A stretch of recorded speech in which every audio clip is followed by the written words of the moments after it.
Most of us never really question this. Because from childhood, we're told the same thing over and over. The bigger the number in your bank account, the more successful you are. As if life were a scoreboard. If the number goes up, you're winning. If it goes down, you're losing. But history, both the history of money and the stories of people, tells a very different story. There have been people in this world who possessed more wealth than entire countries. And then, suddenly, they lost everything. Their power. Their influence. Even their names. And then there's the opposite. People who never had massive fortunes, but left something lasting behind. Because they were chasing value, not wealth. And when I say real value, I mean something that doesn't disappear when markets crash. Something that doesn't melt away when a currency loses its worth. The moment you realize the difference between wealth and value, you also see this. Most people are running for the wrong reward. And the finish line of that race is often disappointment. You don't have to look very far to understand this. Let's go to 18th century France. The Palace of Versailles.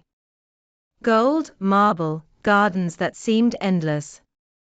Louis XIV, the Sun King, turned wealth into a spectacle. The nobility competed with one another. Who looked more elegant, who looked richer?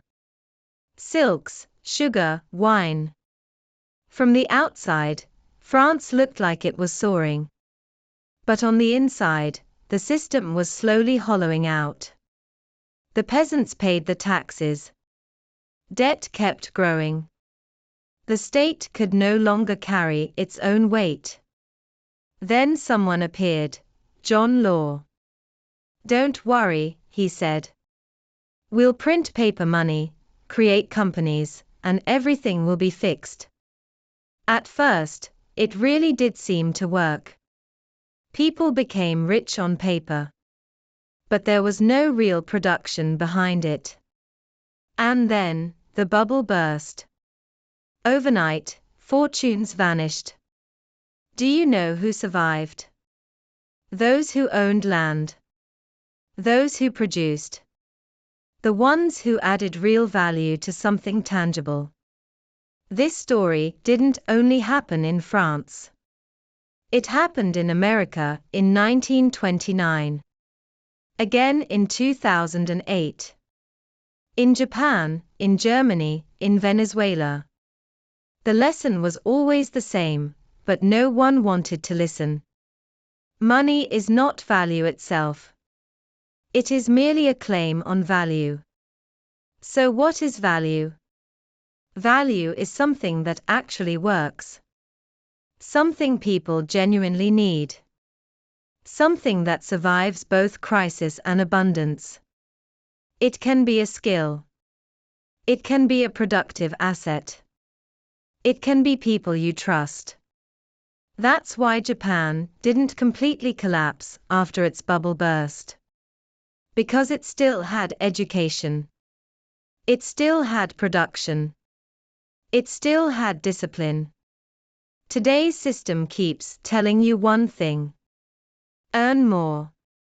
Accumulate more. Grow the number. But it never asks you. What stands behind that money? If your entire life depends on a single salary, a single market, or a single currency, you are more fragile than you think. True freedom is not standing tall only when the system works perfectly, but remaining standing when the system stumbles.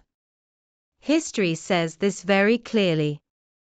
Wealth is loud. Value is quiet. But when times get hard, value is always what survives. If you realize this, you also realize the oldest trick ever played on people. And you don't fall into the same trap again. They say history doesn't repeat itself. But if you don't understand it, it will catch you again.